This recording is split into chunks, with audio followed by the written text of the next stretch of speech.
If I speak in the tongues of men or of angels, but do not have love, I am only a resounding gong or a clanging cymbal.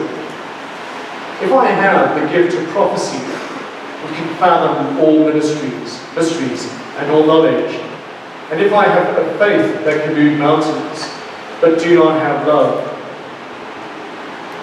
I am nothing. If I give all I possess to the poor, and give over my body to hardship, that I may boast, but do not have love, I gain nothing. Love is patient. Love is kind.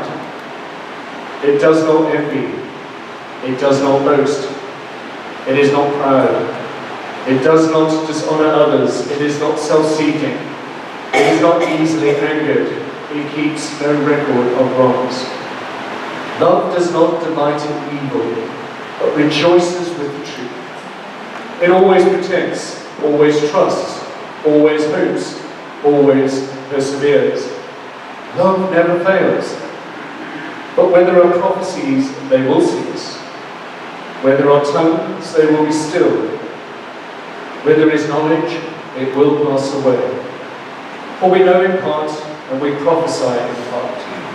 But when completeness comes, what is in part disappears. When I was a child, I talked like a child. I thought like a child. I reasoned like a child. But when I became a man, I put away the ways of childhood behind me. For now we see only a reflection, as in a mirror. Then we shall see face to face. Now I know in part. Then I shall know fully, even as I am fully known.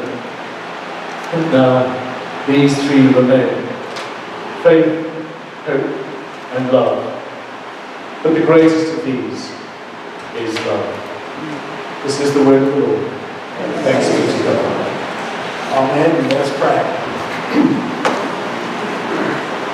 Almighty and ever-loving God, we give you thanks and praise that you continue to have your way with us, in us and through us.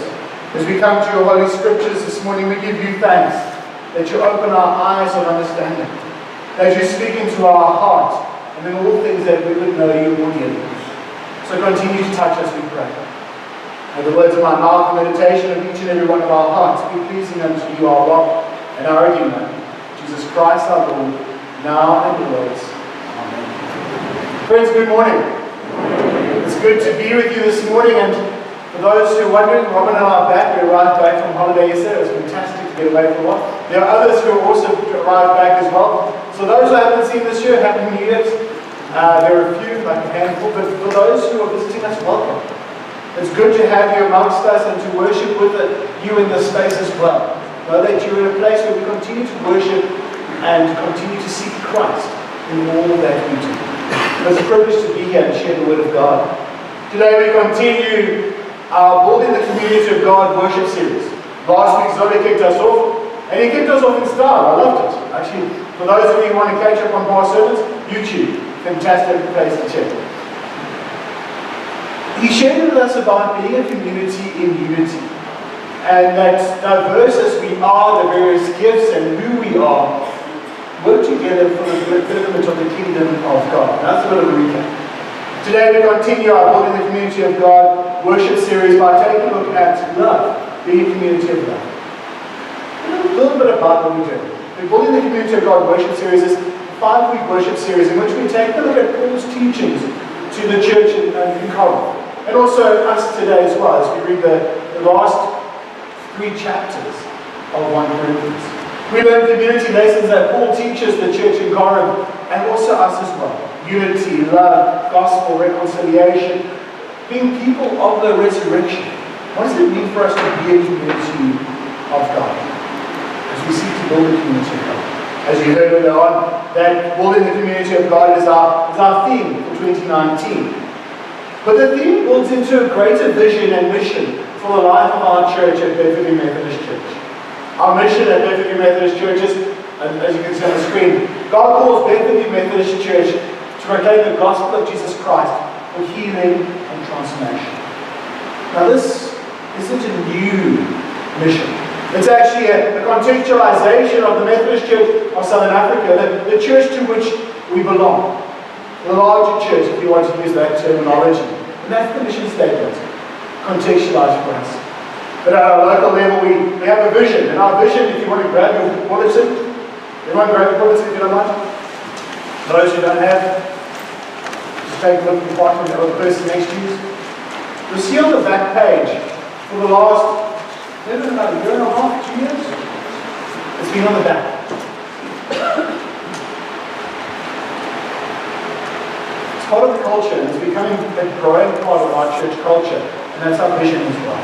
So it's love, grow, serve. You're going to see the structure of the church underneath it. It's pastoral care, worship, and all the different classes: outreach, teaching, women's ministry, finance, property, society stewardship, leadership, and also the office team.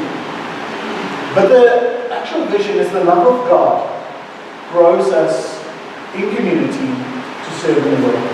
Now this means that as we come together as the people of God, we have a visual display of the love of God made known, a transforming love that we encounter in our hearts and our lives, that grows us in community, makes us the children of God here together.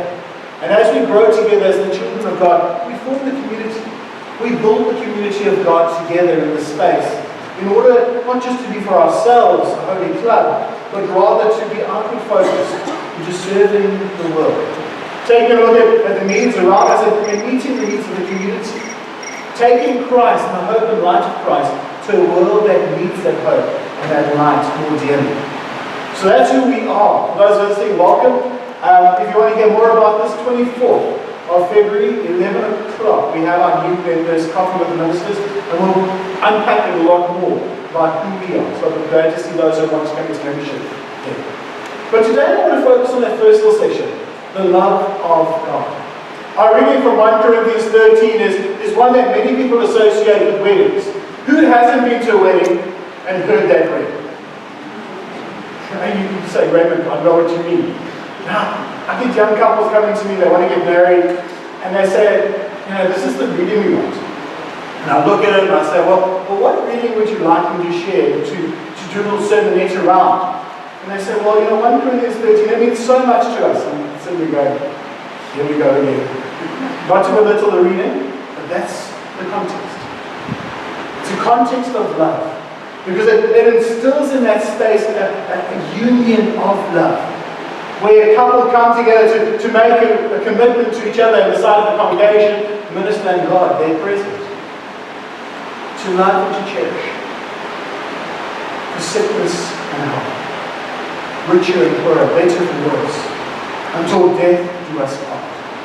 And it's in that moment that they make the commitments to each other of love. With that said, I want to focus this morning on what does it mean for us as a community of faith to be a community of love? How do we become a community in which we share that love of God with each other in this space this morning? Well, Paul helps us here. He begins our reading with these words, and they can follow me on the screen. If I speak in the tongue of men or of angels, but do not have love, I am only a resounding gong or a clanging cymbal. If I have the gift of prophecy and can fathom all mysteries and all knowledge, and if I have faith that can move mountains but do not have love, read this with me, friends. I am nothing.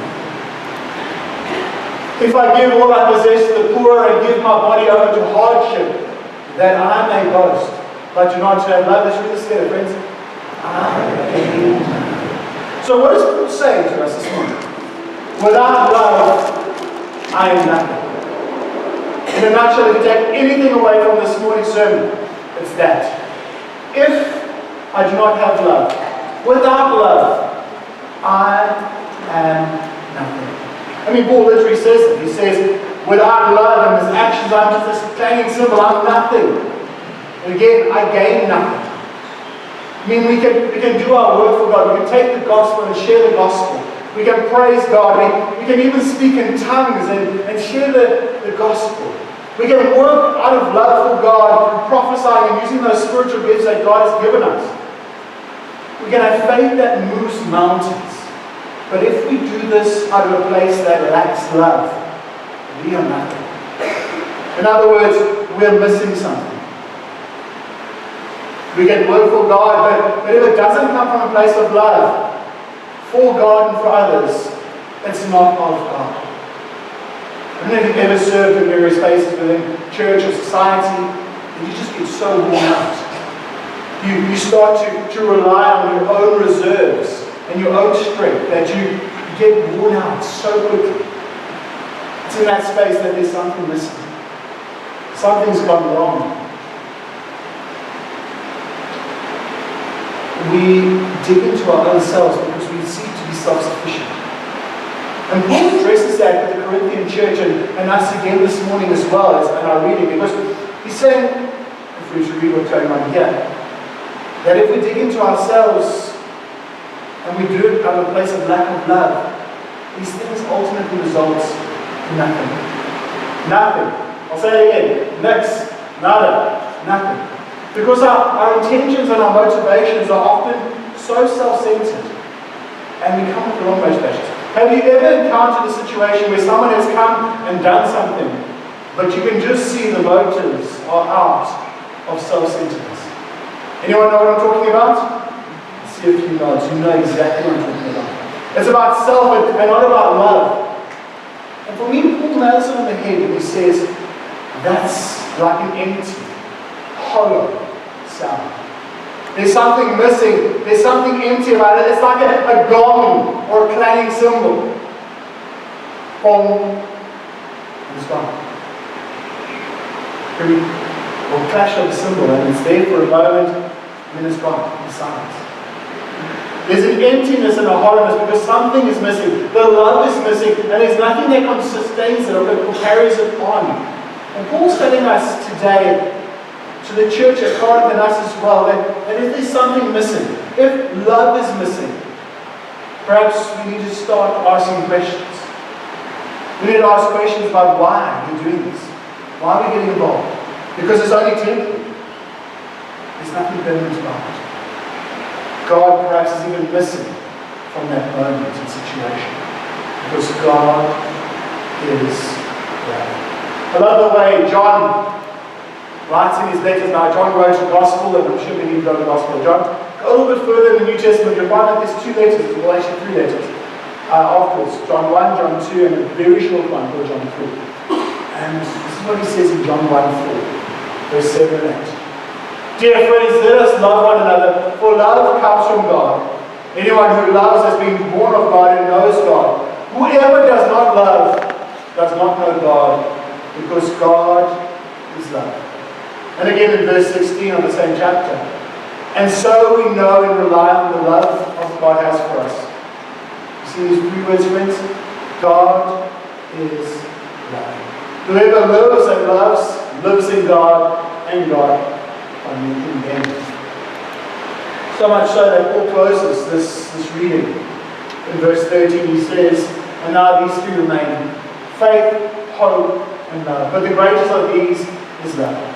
Now, if we think very rationally about it, the 3 greatest things in life are faith in God, hope in what God promises, and living out the hope of salvation, the hope of God, and love.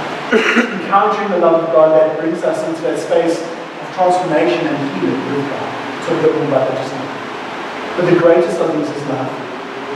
You're saying, Raymond, why is the greatest love?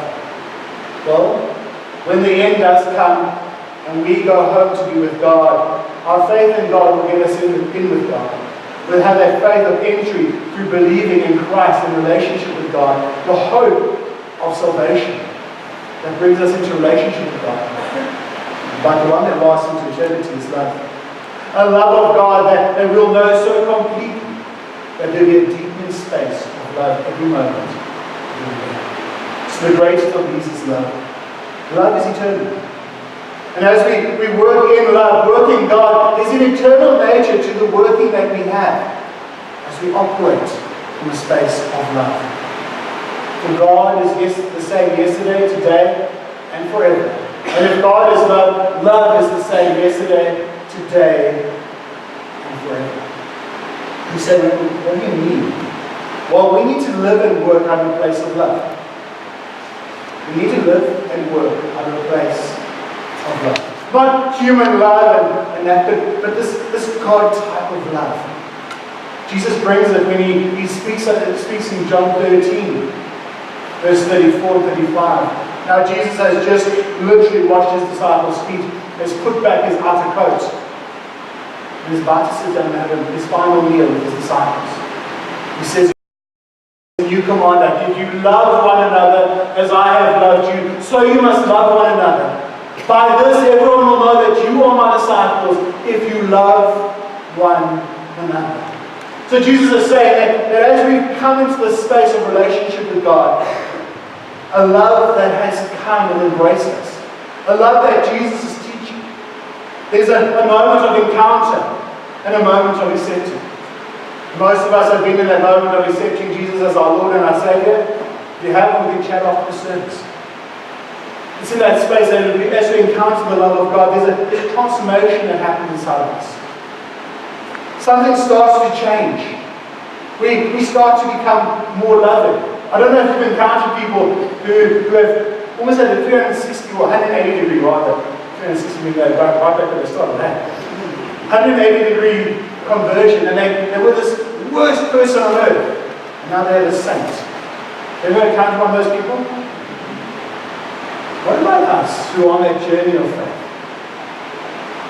If we were to stop and take a look where we were a year, 5 years ago, are we growing in our love of God and of others? Are we growing in that space of being transformed by the love of God through the encounter and that moment of being accepted? Can we always use the word being captured by love? And it's in that space of growing in that love, growing and becoming the children of God in that love, that leads to life change, transformation and healing of who we are in the innermost part of who God has made us to be. It's all about spending time in relationship with God by spending time with God, but also in relationship with others, in community. It's about growing in that space of love as God enables you and as God transforms your heart into that moment as well. Saying, "Oh, no, that's a very nice thought. But what does that mean for me practically? What does it mean for me when I walk out of here tomorrow or this afternoon? What does it mean for me?" Well, we need to start living out this love.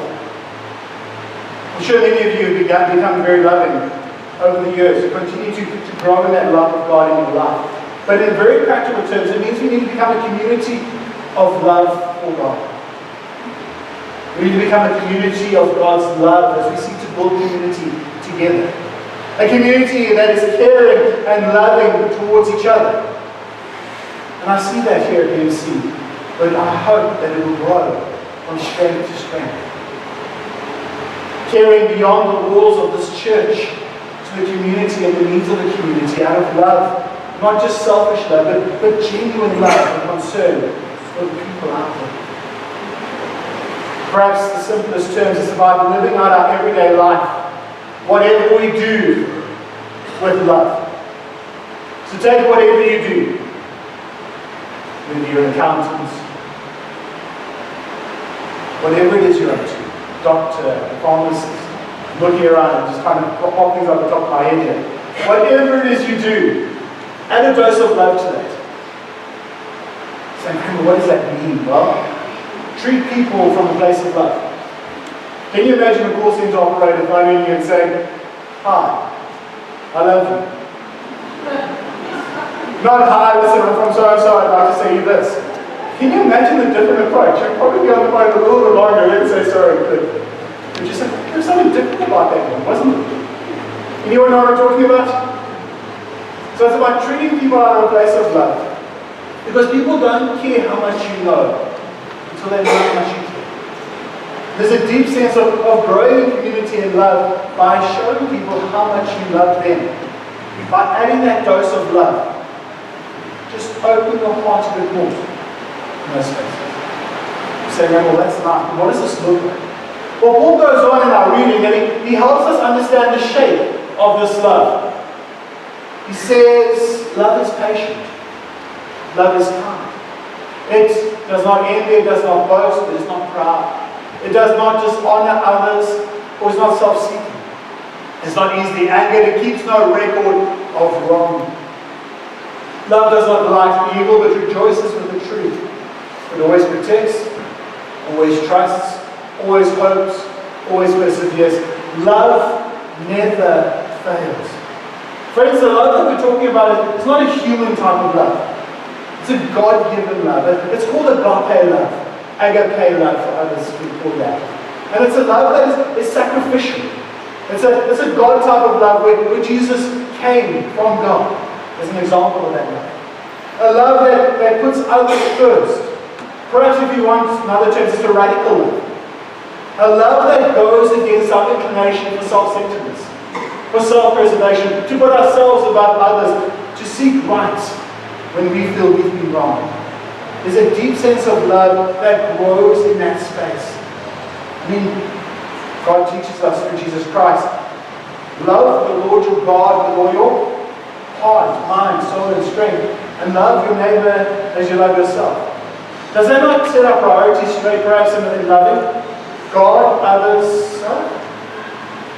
Perhaps there's an agape moment in that as well, where we can grow in what it means to live this radical love out in a world where we are bombarded with selfishness, self-interest, self-aggrandizement.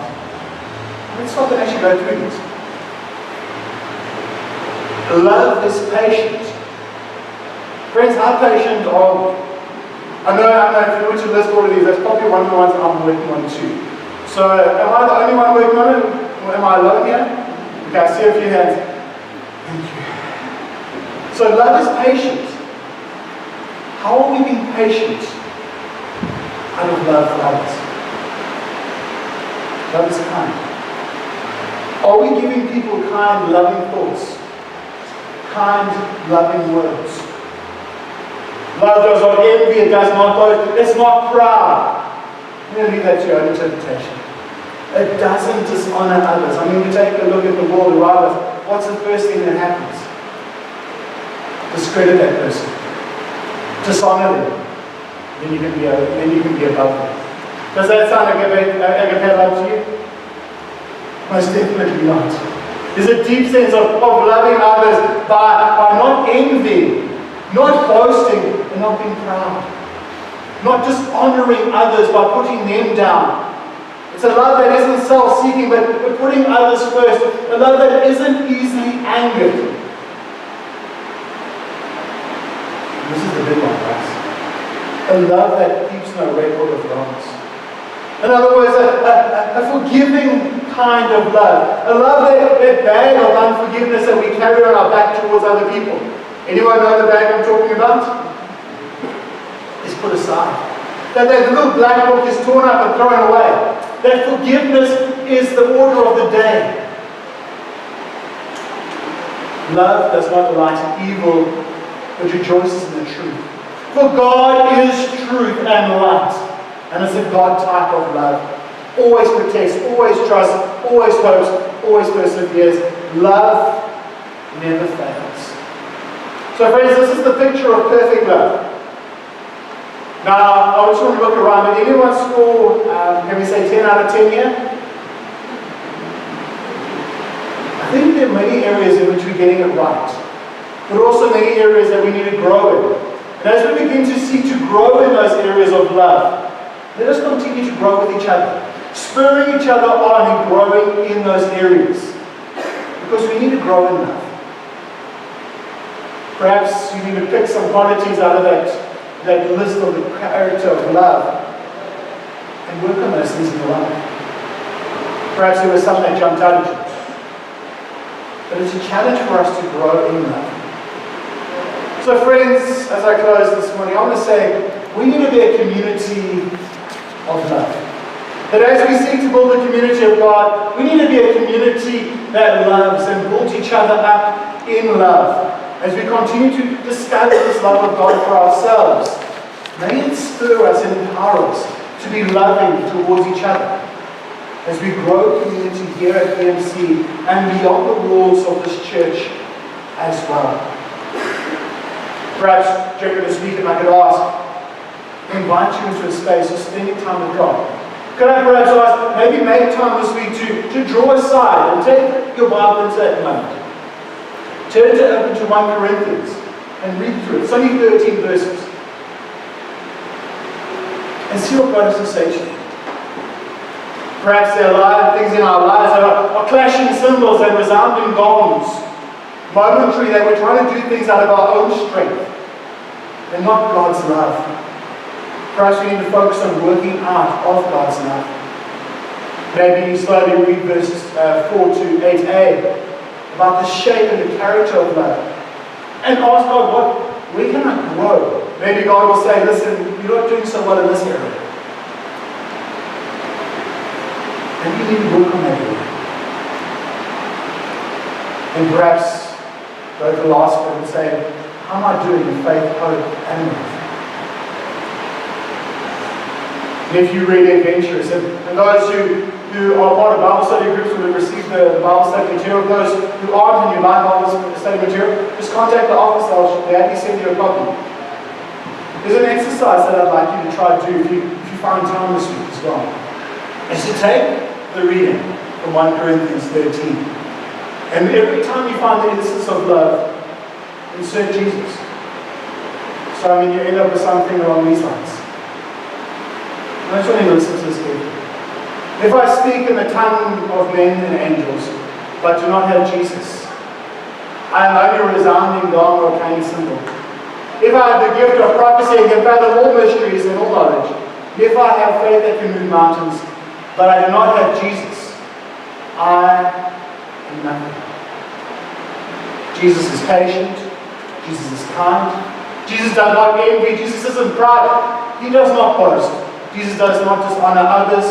Jesus is not self-seeking or easily angered. Jesus doesn't keep a record of wrong.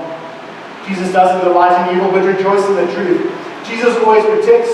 Jesus always trusts, always hopes, always perseveres. Jesus never fails. And the greatest of these is love, hope, and Jesus. Can we spend a moment to see what God is going to say to us through that? Put it into practice this week. Let's pray. Almighty and ever-loving God, we give you thanks and praise that your grace is sufficient and you love us enough. That as we come as your children this morning, we encounter you, our loving God. We thank you that Jesus has shown us physically what love is about, and we continue to encounter that love as we grow in relationship with you, Almighty God. You continue to fill us with a deepening sense of your love in all things. And we know, Father, that you are love. For God is love. And through that relationship, we are transformed and healed into the image of love as well. That our love, Father, reaches beyond ourselves to others. Because it's empowered by you. Make us genuine Christ-love people. That we may continue to love beyond the walls of this your church as well. Strengthen us and help us to know what to do with what we've heard this morning, Almighty God. For the furtherance of your kingdom and the establishment of that knowledge. For you are love and seek us to be loving to the Lord and others. We ask this all in your precious name, Jesus, now and always. Amen.